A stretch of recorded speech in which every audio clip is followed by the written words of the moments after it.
Broadcasting live from the Business Radio X studios in Atlanta, Georgia, it's time for Atlanta Business Radio, spotlighting the city's best businesses and the people who lead them. Lee Cantor here with Stone Payton, another episode of Atlanta Business Radio. And Stone, this is going to be a fun one. Good morning, sir. Yes, it is. This is going to be a lot of fun. Please join me in welcoming back to the Business Radio X microphone with Atlanta Planning Group, Miss Grace Hayden. How have you been? I've been good. Thank you. I'm excited to be back. Thanks, guys. Well, for the listeners who weren't at GSU when we did the GSU special and got to hear all about Atlanta Planning Group, why don't you share a little bit about Atlanta Planning Group? How are you serving folks? Yeah, so we're a group of independent financial advisors. We're a practice of about 9 partners. We each have our own individual practice, though, and I'm a little different than the rest of the group because I have a concentration in socially responsible investing, which is my favorite thing to talk about. It's the fastest growing part of our practice, but we just help everyday people. We have a goals-based approach. We talk to them about what they want to do in life and try to make that happen. Now, what is socially responsible investing? What does that mean? Yeah, so basically, it's a way to invest that aligns with your values. So anytime there's a school shooting, which unfortunately we saw some mass shootings this past week, our phone starts ringing and people want to know, hey, do I own any gun manufacturers? So no, we don't have any of that in the portfolio. No tobacco. We try to invest in, for example, companies that do textiles with good water recycling techniques that are better for the environment, low carbon emissions, that sort of thing. So now they're asking you specifically about certain groups that they're passionate about, or you're creating something that kind of is general that hits kind of all these hot buttons? It's more something that's general that hits on a lot of topics. So we also have some funds that invest in companies with women in leadership positions to promote diversity, but we try to get a little bit of everything in there. And then is part of your role identifying these investments, or you're somebody on your team does that? How does that happen? We identify them together. We do all the research, so they have to pass the Grace test and the Steve test. Yeah. So we make sure that they're the real deal and they check all the boxes. Are you finding more and more companies are going down that path? Yeah, I think it is really trendy. I think we all see that anytime you go to the grocery store, suddenly everything is in green packaging with a little sticker on it that says eco-friendly. So we want to make sure that it's not just a marketing ruse and that it's the real deal and they're really, serious and practice what they preach. So now, for you, how did you get into this line of work? Yeah, that's a great question. So I started working in Atlanta Planning Group's office with my father when I was in college. I started as an intern. I would sharpen pencils. I would re-alphabetize filing cabinets. That's what I do around here. Is that? That's what I do. It's harder than it seems. Right. We don't get enough credit. And so while I was there, I went to Georgia State University. I studied international economics and modern languages. And as I learned more about the economy and money's role in people's lives, I got more and more passionate about the work that financial advisors do. And I realized that's the direction I want to go in life. So, wound up kind of taking an aside in life. I went to Italy for 2 years, got a second bachelor's degree in economics and management from the University of Venice, came back, worked for some companies in the industry. I worked with Jackson National out in Nashville. And then I was with Invesco in Chicago and came back a year ago and started my practice. So now when you're learning about economics in Italy, is there a different economics there? Or is this the same economics that we all have? Same economics. They might have more severe economic problems at the moment, but same rules apply. The program there was a lot more focused on business economics, though, running your own business, which actually was very convenient for me. Yeah, it was perfect. Yeah. Invesco, though, that's a wealth management of financial services. Yep. So it's interesting. Was this intentional? That you go out because you had this firm that you had immediate access to, and you chose, or the family chose, for you to go work somewhere else first. Yeah. So when I was in the office, we would have a lot of representatives of different asset managers come in. So, pro tip for anyone out there who's about to graduate, start handing out your resume to anyone and everyone. So it just kind of worked out that I had gotten enough feelers out there that those were the companies that reached out to me and started interviewing, and I stayed in touch with Invesco when I was in Nashville and decided it was time for a change and I would love to live in Chicago. So we made that happen. But it wasn't like I picked 5 years in advance, I'll work for Invesco one day, but it happened that way with the connections I had. Well, I guess what I meant though, as opposed to working at Dad's company. Yeah.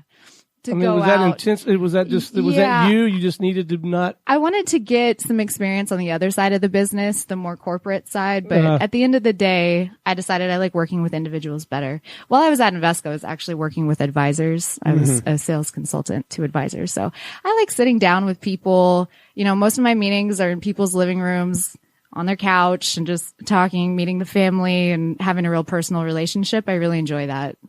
Now, that sounds like good advice for a young person to try a variety of things in the neighborhood, maybe adjacent to what you think you want. So you kind of get a feel, because it sounds good on paper, or, the magazine article or the book, or your friend says they love it. But until you kind of walk in those shoes, it's hard to really. Don't know. And that's a good point too, because it was my choice to come back also and work at the family business, whereas sometimes people don't have other options. So I think when it's your decision, you've seen what else is out there, you have a little bit more conviction in your decision and your life path. So I think it was a good decision. Okay, I want to go back to this. I've got this picture now of you in the living room, and you're talking to husband and wife. Yep. And they're not always 100% in tune before they sit down. So you're like part therapist. Part therapist. I know. We make the joke that we don't do any marriage counseling, but we do encourage sometimes couples to sit down with a bottle of wine, talk about where they're at, their goals, where they might want to tune up on saving and automating some things. So yeah, I try to stay away from the marriage counselor role, but I do wear that hat sometimes. So now, before you meet with them, do you give them some homework to do? Or is this something like the first time you're meeting, we're all kind of laying some of these cards out on the table? Yeah, usually the first meeting, I have a checklist. I love checklists. So I have a life stages checklist. So it starts in your 20s, then your 30s, 40s, 50s, 60s, and 70s, which I like to call party time. So we'll go through that. We make sure all those boxes are getting checked. Any areas that they haven't taken care of, we'll make a plan of attack that way. But that way it makes it easy for them, because it can be really overwhelming when you sit down, you lay out everything that they have and say, okay, we need to do this, this, and this. It's just easier to have a list.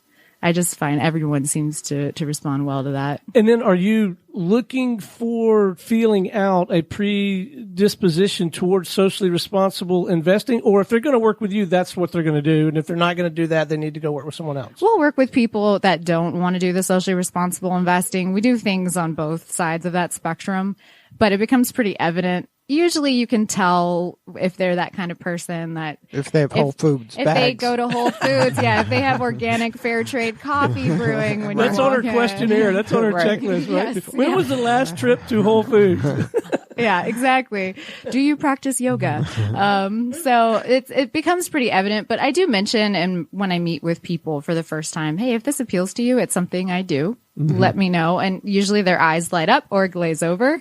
If they light up, we talk a little bit more. It's something they're interested in. If they're not, we don't try to push it. Yeah. And this is one of those things where coincidentally or not coincidentally, there are kind of financial reasons to invest in these companies. They're performing pretty well, right? It's not like you're doing this out of charity. Yeah, I wouldn't say that you have to sacrifice performance. I mean, obviously nothing's guaranteed. It's the market. Anything that you invest in the market can lose money, but they've seen business cases where being socially responsible doesn't negatively impact. In fact, it can positively impact your performance, which is probably why so many companies are coming out and saying, hey, we're socially responsible. We care about the world. So, yeah. So now when you're working with them and at first, are you just trying to kind of get the lay of the land to see what you're dealing with and really understand what their objectives are? Because people come in and they might have some preconceived things in their mind about what this is. Like, oh, you're here to make me rich, or you're here to plan for my retirement, or like you got to kind of understand what their objectives are, right? Yeah, we get a feel for their objectives and their overall current financial picture. So you need kind of a snapshot of where they are today, where they are, and then kind of build a roadmap to where they want to be down the road. Exactly, because there's some people that we typically won't work with. Anyone with a lot of credit card debt, they need to tackle that. Or, we like to make sure certain things are in place, like an emergency fund. Because again, the stock market, it goes up and down. And if you have an emergency, you want a place where you can get to some emergency cash. So we encourage everyone to have a few things in place before they can start investing, just, for their own safety. So on that front, do you find yourself quarterbacking, like I also need an estate planning attorney, I need a long-term care planning plan? Do you find yourself sort of coordinating that whole team of advisors? Yeah, we tend to have people we refer out to. It's good to know as many people as we can because a lot of people are out there looking for good CPAs, good estate planning attorneys because they need wills. Health insurance is pretty confusing now if you're on an Obamacare plan. So I get a lot of questions if I know anyone who does healthcare. So yeah, definitely. But is the reason that you're kind of getting those calls is because you're seeing them more often, or that they feel that a bunch of people? Sometimes they'll ask if I can do it, and it's just not my area of expertise. So you stay in your lane. I stay in my lane and refer out for those things. So usually it comes up in the planning process also. That's one of the boxes on my checklist. Have a will. Make sure you have health insurance for your family. So if they don't, then we'll make sure to get them in touch with somebody. So now, for you and your work, and you're doing this, do you have any kind of stories that are interesting and make you kind of smile that like, wow, that I really made an impact on that family? Gosh, that's a good question. I really can't. Everything I do is so confidential. I don't know. Well, I don't want you to name like Bill. Yeah. But was it a situation maybe their life was chaotic, or they thought they had some stuff figured out, and then they were able to kind of, this really put my mind at ease, and I'm not, kind of worried about some stuff. Yeah. So we had a client come to us recently whose husband had passed away, and she had never written a check in her life, had never paid a bill in her life, didn't know the difference between an IRA and just an individual account and where she was getting money from and what a pension was. So we've spent a lot of time explaining everything so she feels more comfortable and knowledgeable about what she has and getting her back on track. We connected her with an estate planning attorney because she didn't even realize she needed to go through the probate process, which you have to go through when someone passes away.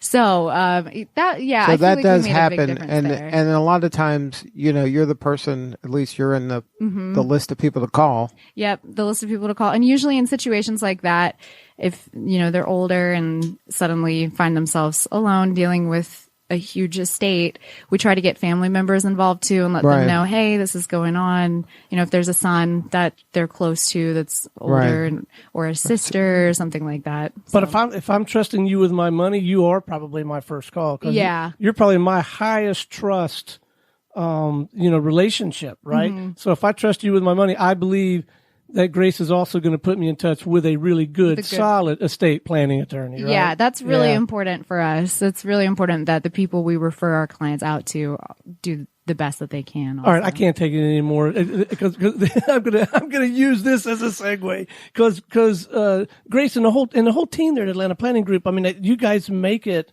a practice of getting out there in the community, building relationships, find out what's going on, supporting and celebrating those folks, and helping get them connected with people who need and want the services they provide.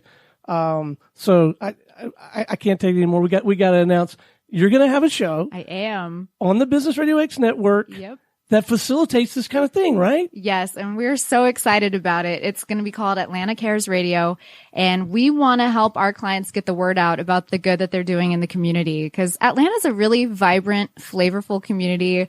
We have a lot of cool people doing really cool things that we know, and we're giving them a platform to spread the word.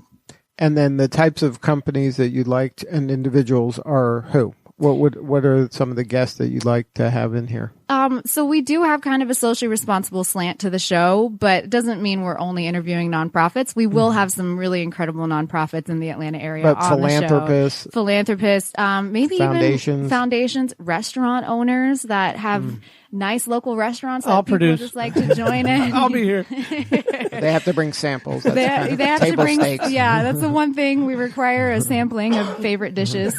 So yeah, basically anyone adding a little flavor and contributing to the community feel that we have here in Atlanta. And then you're defining Atlanta as the entire metro area. What is your footprint of the work that your That's a firm good does? question. Yeah. The metro area, but we'll go outside in the suburbs. I mean, come on. We have to. It's Atlanta. You could be living in Alpharetta. Right. Everybody calls it Atlanta. Everything's Atlanta that's near Atlanta. So. And then the kind of the why behind all of this is because this is part of the DNA of your firm, right? Is you're supporting and celebrating the community, the ecosystem that serves you. Yeah, exactly. I couldn't have said it better myself. So now, do you have any dream guests or any firms that you kind of would love to kind of meet, maybe here in Atlanta, that is somebody that's... Gosh, that's a good question. I'm just so excited about our upcoming guests, but maybe someone who works with people who are coming to the community from other countries to help them get settled in. Maybe some immigration lawyers or some people that work with the refugees. Yeah, or people that help other people get started with their businesses. I know there's some interesting, like a co-working space that I've heard of that works with restaurants and food trucks. Sure. Something like that. Something niche, but unusual, good for the community. That isn't like kind of people may not know about already. Exactly. Yeah. Good stuff. Well, it's exciting times. Thank you. I'm excited. So now if somebody wanted to get a hold of you for the Atlanta Planning Group, is there a website for that? There is. You can go to gracehayden.net, GRACEHAYDEN.net, or just give me a call, 404-816-1153, extension 320. And if you want to be a guest on Atlanta Cares Radio, should they connect with you on LinkedIn, or what's the best way to get a hold of you for that? Probably give me a call or shoot me an email. My email is kind of long though, so probably calling is best. Right. Yeah, just give me a call. We'll put all the links on there. Yeah, we'll put the links out and maybe look here and find me. All right. Well, thank you so much, Grace, for sharing your story today. Thank you. Thanks for having me back. Good to see you guys again. And we look forward to the launch of Atlanta Cares Radio. Do we have a launch date for that? We do. It's going to be Thursday, August 22nd at 10 a.m. We've got 3 really great guests coming on. I don't want to spoil the surprise, but you don't want to miss it. Sounds good. Yeah. All right. This is Lee Cantor for Stone Payton. We'll see you all next time on Atlanta Business Radio.